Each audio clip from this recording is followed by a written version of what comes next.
평범한 직장인인 제가 열심히 살며 모은 금액이 많은 편인지 궁금해서 투자 중인 미국 주식 중 한 종목인 테슬라에 관심 가지며 가입한 트위터 테슬라 주주 커뮤니티에 이렇게 투표를 진행해봤습니다. 30살 이전에 직장 다니며 1억 이상 모아보신 분이라고 물어본 후 이와 같이 5천만 원 이하 1억 이상의 2가지 선택지를 제시했는데요. 총 429분이 투표해주셨고 그중 1억 이상은 32% 정도의 비율로 투자와 재테크에 관심이 있는 분들이 있는 곳임에도 불구하고 생각보다 적은 인원이었습니다. 그런데 30살 이전에 1억 이상 모은 제 이야기가 누군가에겐 도움이 될까 싶어 진솔하게 풀어보려 합니다. 시대에 따라 제 방식이 틀릴 수도 있으니 참고만 해주시고요.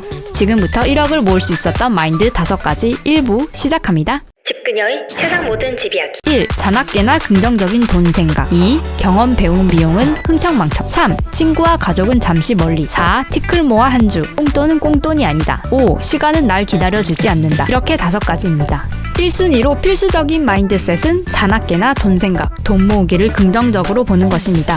시드머니가 없던 시절 전투적으로 돈을 모았는데 이때 일주일에 2만 원으로 생활했었습니다. 남들이 볼 때 궁상 맞아 보이고 주변 친구들은 왜 그렇게까지 힘들게 사냐고 하며 이해하지 못했지만 반면에 저는 이 정도 아끼면 얼마가 더 통장에 돈이 쌓이는지 이 돈이 추후 얼마나 불어날지 상상하며 행복했었습니다. 회사에서 점심 식대를 현금으로 주었지만 그 돈도 아끼기 위해 일부 금액을 저렴하지만 영양가 있는 식재료를 사 저녁밥을 해먹고 나머지 여러 끼니로 소분하여 다음날 회사 점심 도시락으로 싸 다니는 생활을 1년 정도 했습니다. 그런 생활을 하다 보니 자취생활 중이었는데도 1,000만 원 정도는 웃을 정도로 빠르게 모이더라고요. 그 당시 제 월급 실수령액이 180만 원도 안 되었던 것 같습니다. 뭘 하면 돈이 될까? 어떻게 아낄까라는 생각을 하다 보면 푼돈일지라도 돈 되는 것은 다 해보며 바쁘고 힘들더라도 힘들 줄 몰랐습니다. 100만 원을 모아봤다면 500만 원 모으기는 쉽고 1,000만 원을 모아봤다면 5천만 원을 모으는 게 쉬울 겁니다. 1억을 모아봤다면 투자로 자산이 불어나는 속도는 훨씬 더 빠를 테고요. 이 정도쯤은 써도 괜찮겠지 하는 생각을 한다면 절대 목표한 돈이 모일 수 없습니다. 1억까지는 피땀 눈물 흘려 모아보셔야 뭐라도 할 수 있겠다는 자신감도 붙고 세상을 바라보는 시야가 더 넓어지실 거예요. No pain, no gain이라는 말이 있죠. 만약 동기부여나 목표가 없는 상황인데 돈을 모으고 싶다면 무언가를 소비하고 싶은 내 욕구를 거스르는 고통을 기꺼이 감내하겠다는 다짐 장착 후 시청해 주셨으면 합니다.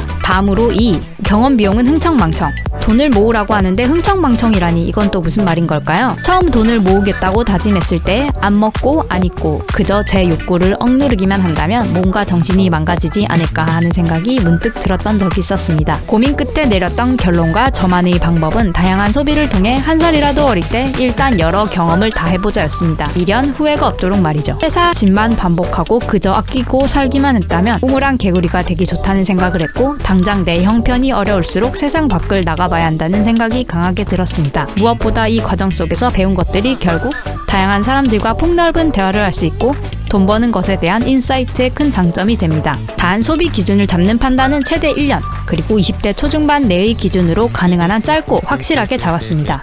이때 소비되는 돈은 낭비가 아닌 투자로 바라보며 인간이 생존에 필요한 의, 식, 주에 한 가지 학까지 더해져 이렇게 4가지로 분류했습니다. 먼저 의 부분부터 사례를 들자면 여태 알고 있던 제 모습은 수수한 스타일이며 쇼핑을 할 때는 브랜드보다는 소재와 내가 어울리는 디자인을 선호하는 것입니다. 내가 만약 큰 돈을 벌게 되더라도 가격표를 보고 저렴하지만 합리적인 가격의 수수한 스타일을 유지할지 명품을 고집하거나 화려한 스타일을 찾을지 확인하고 소비 기준을 정하고 싶었습니다. 때마침 회사로부터 백화점 상품권을 큰 액수로 받게 되어 제 월급으로 살기 힘든 금액대의 자켓을 사서 입어봤던 기억이 남는데요. 옷을 선택할 때는 그저 마음에 드는 소재와 디자인만 받고 가격표를 안 보고 바로 계산했더니 100만 원대의 금액이었고 푼돈이 생겼기에 마음 편하게 구매했습니다. 가격 고민 전혀 없이 고가의 마음에 드는 디자인의 옷은 물론 명품도 사보고 느낀 점은 퀄리티 값을 하는구나. 하지만 여러 벌 구입할 정도로 크게 매력적이진 않구나였습니다. 저에게 있어서 옷, 액세서리 등은 결국 소모품이라는 생각이 더욱 강하게 들었기 때문입니다. 전 그냥 중요한 자리나 특별한 날 기분 내는 정도로 충분히 만족하는 사람인 거죠. 다음으로 식. 내가 식비에서도 아낄 수 있다면 어떤 부분인지 알고 싶었습니다. 먼저 어떤 음식을 특히 좋아하는지 알기 위해 저렴한 분식부터 시작해서 값비싼 파인다이닝, 오마카세 같은 곳을 다니면서 정말 다양한 음식들을 경험해봤습니다. 단, 전 돈이 얼마 없기에 한번 먹어본 아는 맛의 음식은 피했습니다. 이렇게 다양한 금액대의 다양한 음식을 접하다 보면 평소 접하기 힘든 음식에 대한 호기심과 미련, 욕구가 없어집니다. 전 경험해봤으니 됐어 이게 되더라고요. 내가 경제 상황을 생각하지 않을 정도의 경제력이 있는 상태에서 식사를 할 때쯤에 찾게 되는 진짜 좋아하는 음식이 무엇인지도 알게 될 것이고요. 좋아하는 음식을 마음껏 먹기 위해 돈을 벌고 모아야겠다고 동기부여가 되기도 합니다. 분식 같은 저렴한 음식의 경우는 부담 없이 편안하고 맛있게 즐기기 좋고, 값비싸고 고급스러운 음식은 특별한 날에 오감이 자극되고 예술을 담은 음식에 대해 공부를 할 수 있는 등 이색적인 것들을 향유할 수 있는 각각의 매력을 느낄 수 있어 좋았거든요. 보통 고급 레스토랑에 가보지 않고 그 매력을 모르는 사람은 그 돈이면 국밥이 몇 그릇인데 라고 말하곤 하지만, 저 같은 사람은 단순히 맛을 느끼는 것보단 음식과 문화를 배운다라는 것에 더 가치를 두다 보니 먹는 것의 가격은 중요하지 않게 되더라고. 좋아하는 사람과 함께하면 금상첨화겠죠? 이렇게 다양한 음식과 예술을 담은 레스토랑까지 접하다 보니 미련과 호기심이 없어지게 되었고, 비싼 옷과 음식을 비교적 자주 즐기는 중산층 이상의 분들과 대화의 폭도 넓힐 수 있어서 좋았습니다. 다양한 경험을 하느라 돈을 많이 쓸 때보다 소득이 더 늘어난 지금은 아낀다고 물에 밥을 말아 먹어도 서럽지 않게 되더라고요. 심지어 맛있어요.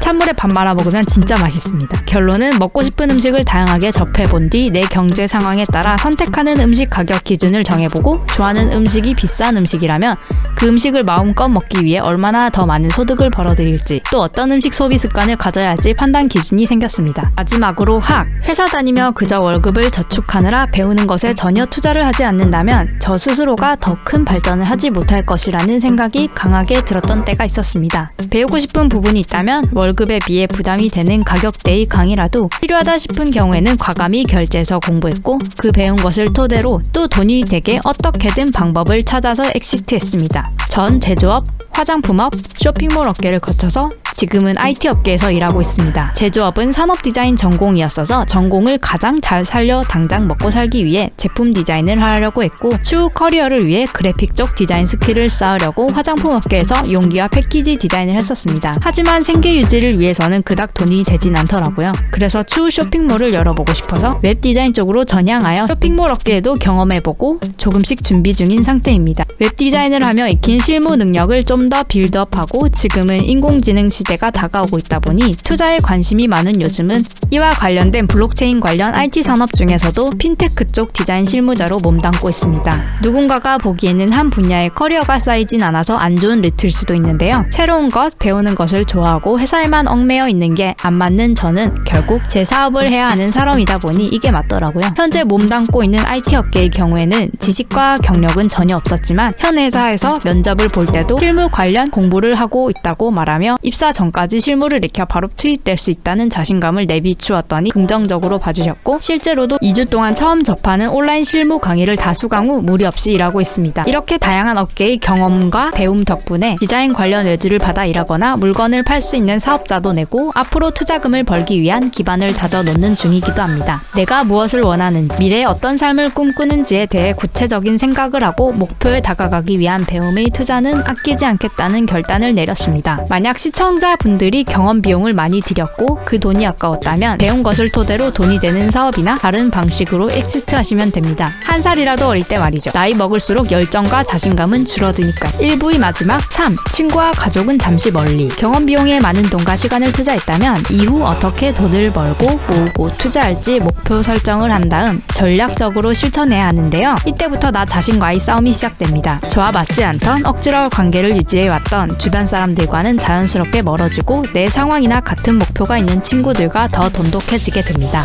돈을 벌기 위해 당장 할 수 있는 것부터 어려운 것 순으로 투두 리스트를 만들어보고 눈에 잘 띄는 곳에 더 자주 들여다보며 하나하나 완료해보세요. 리스트 클리어를 하다 보면 주로 주변인들이 방해 요소가 될 수도 있는데요. 간혹 나와 다른 가치관을 가진 사람들에게서는 그렇게 살아서 뭐하냐, 인생 즐기지 못한다는 등 도롱 섞인 말도 듣게 되실 겁니다. 귀한 시간 낭비하지 마시고요. 이런 말을 듣게 되더라도 묵묵히 할 일 하시면 됩니다. 그들이나 심지어 가족마저도 내 인생 책임져 주지 않습니다. 마음 굳건히 하지 않으면 지금 경제 상황과 달라지지 않을 테고 극단적으로는 평생 가난하게 살게 되실 수도 있습니다. 인간관계에 연연하지 않아야 하고요. 저희 경우 친구가 놀자고 부른다면 내가 목표한 쓸 수 있는 용돈 금액의 범위에서 벗어나면 그 약속은 다음 달 여유 자금이 생길 대로 미룬다든지 전화통화 한두 시간으로 대체했습니다. 개인적으로 인간관계는 단순히 재미있게 놀며 시간을 보내는 것보다는 내가 먼저 잘 돼서 만나는 사람에게 도움을 줄 수 있어야 나도 행복하고 상대도 행복할 수 있고 결국엔 긍정적인 관계가 오래 지속된다고 생각하거든요. 친구와 인연을 끊는 게 아닌 잠시 멀어지는 것뿐이며 목표를 향해 열심히 나아가다 보면 좋은 인연들은 남아있을 겁니다. 좋은 친구는 분명 멀리서 조용히 응원해 줄 것이고요. 혹시라도 혼자 보내는 시간이 많아져 외로움을 느끼게 된다면 인간은 사회적 동물이라는 것을 인지하고 외로움은 당연한 것이라고 받아들이면 상처받을 일도 없게 됩니다. 1부는 여기까지입니다. 구독과 좋아요, 전체 알림 설정은 이어서 2부 영상 제작에 매우 큰 힘이 됩니다. 시청자분들 모두 부자 되시고요. 끝까지 시청해주셔서 감사합니다. 그럼 전 이만!